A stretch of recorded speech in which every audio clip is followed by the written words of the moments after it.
Hola a todos y todas, soy Martina Gutiérrez, parte del equipo de la Cátedra Historia de la Lengua. Bienvenidos y bienvenidas a este primer video corto del ciclo Lecturas Acompañadas, un ciclo pensado desde la cátedra con tres objetivos. El primero, brindarles algunas ideas claves respecto a textos teóricos que les sean de utilidad al momento de la lectura en solitario. Tercero, ayudarlos con esos textos y con esa bibliografía que se ha dispuesto a partir de los ejes temáticos del programa. Y por último, presentarles a grandes rasgos las líneas de pensamiento en las que los autores seleccionados se articulan sus reflexiones teóricas. Inauguramos la sección con el libro de Alejandro Reiter, Lingüística y Política, publicado en 1999 por la editorial Biblos. Alejandro Reiter es doctor en lingüística por la UBA y es profesor titular de las cátedras de sociolingüística y psicolingüística en esa misma universidad. Es importante remarcar que sus investigaciones y sus producciones se ascriben a los vínculos siempre complejos entre lenguaje, pensamiento y política, siempre desde la perspectiva del materialismo histórico y el análisis del discurso. En este sentido, el libro Lingüística y Política que comentamos se propone demostrar la vigencia del análisis del discurso como una herramienta fundamental para el análisis de los cambios sociales. En este libro en particular, Reiter profundiza los lineamientos de Valentín Voloshinov, sobre todo aquellos vinculados al signo lingüístico como signo ideológico y al signo en la arena de la lucha de clases, ¿no? Como bien lo dice Voloshinov en su texto. A partir de los postulados del marxista Voloshinov, arma todo su programa de investigación. Respecto al capítulo 4, titulado Formaciones discursivas y reproducción ideológica, que es el texto que comentamos, podemos decir que el capítulo se mueve siguiendo dos grandes gestos. El primero es el de la revisión sistemática y teórica de los postulados del intelectual francés Louis Althusser, sobre todo las nociones de aparato represivo del Estado y aparato ideológico del Estado.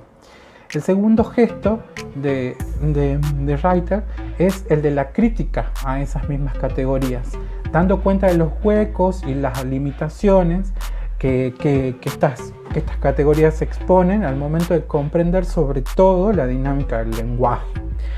A partir de esos dos gestos, Reiter recupera tres escenas de la historia argentina de fines del siglo XX que ponen en cuestionamiento la poca funcionalidad de las ideas althusserianas, sobre todo de estas categorías de aparato represivo del Estado y aparato ideológico del Estado. Para el autor no son funcionales, por ejemplo, para poder explicar el fracaso comunicativo del discurso marxista en la sociedad argentina después con el advenimiento de la democracia en 1983. Sin embargo, lo que nos interesa remarcar de este texto es el hecho de que Reiter no desecha para nada las ideas de Althusser, sino que todo lo contrario, hace uso de esas ideas y las pone en diálogo con una caja de herramientas que incluye a Foucault, a Voloshinov, a Saussure, a Jacobson. Provisto de esa caja de herramientas, hace una propuesta para aproximarse al complejo entramado social y a las relaciones entre ideología política y lenguaje que en ese entramado se suceden.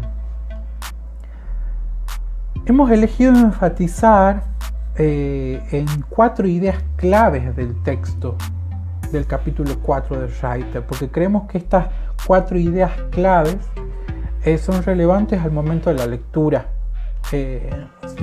solitaria que ustedes hagan cuando se encuentren con el texto. Hacemos un énfasis en estas ideas en estas ideas claves, en estas 4 ideas claves, porque pensamos que ellas van a acompañar toda la discusión en torno al cambio lingüístico y a la historicidad del castellano en su vertiente temporal y también ideológica. La primera idea clave es la idea de discurso dominante, como fundamental en el capítulo 4 de Reiter. Él dice en la página 65 y define discurso dominante de la siguiente manera: llamamos discurso dominante a este sistema de referencias sociosemióticas en virtud del cual los signos adquieren valor, significado en un momento histórico definido. Lo consideramos como un eje de referencias socialmente aceptadas que domina por encima de cualquier otra, que domina o está por encima de cualquier otra valoración. El autor, como vemos en esta pequeña cita, traza relaciones entre los aparatos ideológicos del Estado y el proceso de afianzamiento social de un discurso dominante. Pensemos en la clase anterior del profesor Castilla, en la que él se detiene en la Iglesia Católica, la tradición bíblica y la tradición de los padres de la Iglesia como fundamentales para comprender las estructuras ideológicas de un momento histórico determinado como es el de la Edad Media. Podríamos decir, siguiendo los planteamientos de Reiter, que en ese momento histórico en particular es el discurso de la pastoral que emerge del aparato ideológico Iglesia Católica el que se consagra como dominante.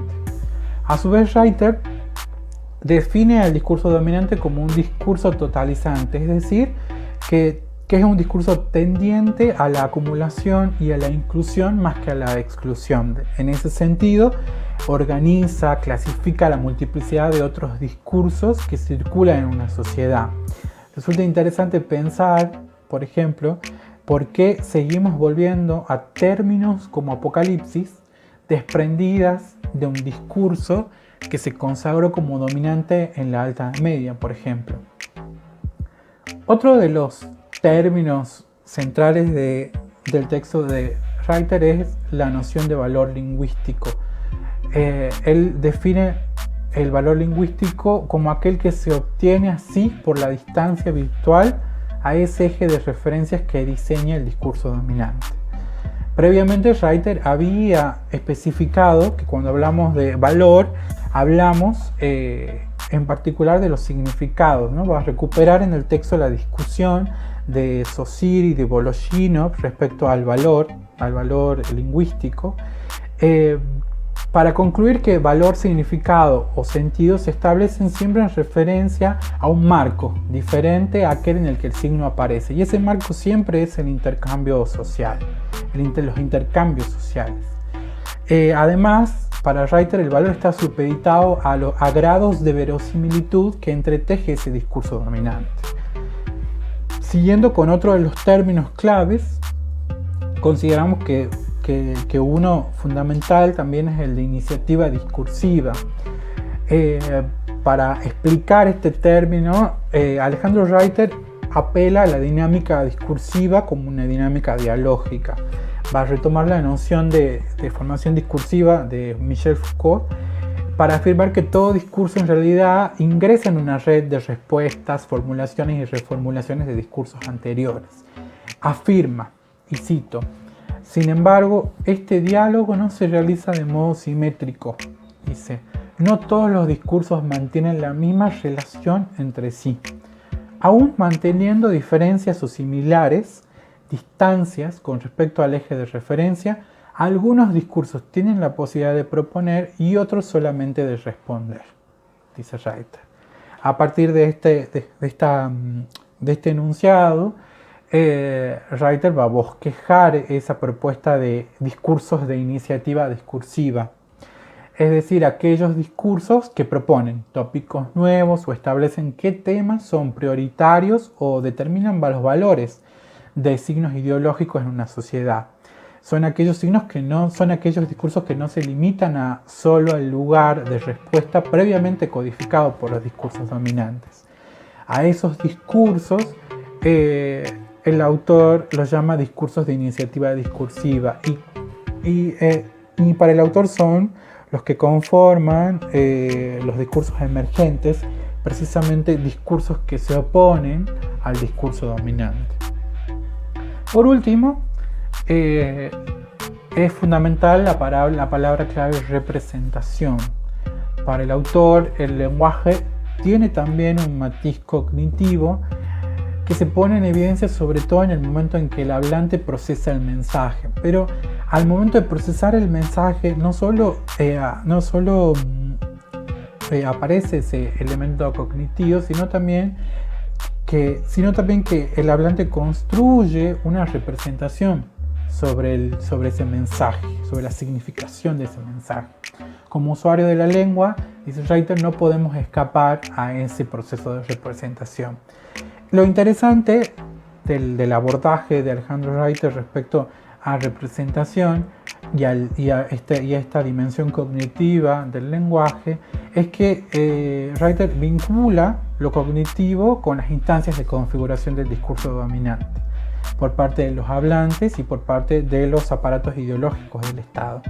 Es con el sistema de referencias estipulados a partir del discurso dominante con el que comparamos constantemente los estímulos recibidos cognitivamente. Por eso Reiter dice, y cito, los oyentes comparan de algún modo las representaciones que construyen a partir de los estímulos lingüísticos cualquiera, que construyen a partir de un estímulo lingüístico cualquiera, con las representaciones ya construidas previamente, ¿no? O sea, los oyentes comparan las representaciones que construyen a partir de un estímulo lingüístico cualquiera con las representaciones ya construidas previamente, alojadas en sus mentes, organizadas dentro de lo que llamamos provisoriamente sistema de creencias.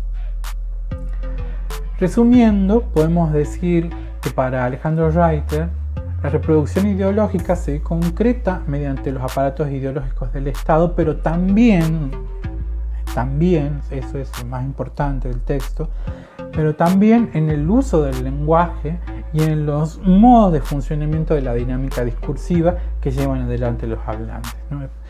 Especifica cuáles son las dinámicas, nos da detalles de cómo es esa dinámica según su línea de pensamiento y nos ofrece herramientas para poder pensar y analizar críticamente la lengua, los discursos y el poder. Bueno, hasta aquí llegamos con la sección lecturas acompañadas. Me despido y los animo a la lectura en solitario para así continuar enriqueciendo el diálogo. Un saludo a todos y todas y nos vemos pronto.